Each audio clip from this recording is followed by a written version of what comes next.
السلام علیکم ورحمة الله وبرکاته. قدرنا غواړي چې الله جل جلاله راضي کړي.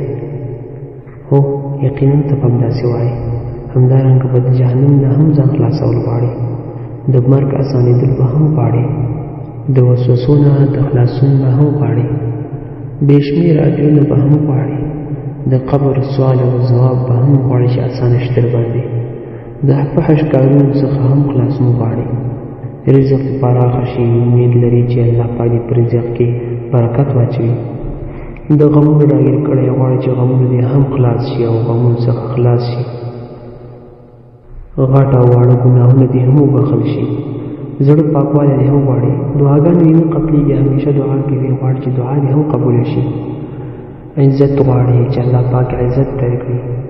د دنیا د مصیبتونو څخه هم خلاصون غواړي او غواړي چې جنت ته هم لاړ شي، د عذابونو څخه هم خلاص شي.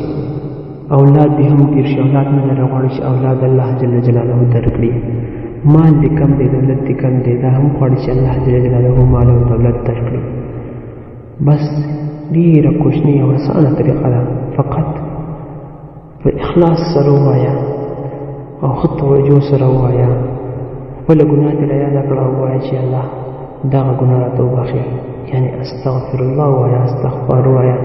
الله جل جلاله به یې ټول ګناهونه وبخښي او هر مشکل به ورته اسانه شي، هر بلا او مصیبتونه به خلاص شي. آمین یا رب العالمین.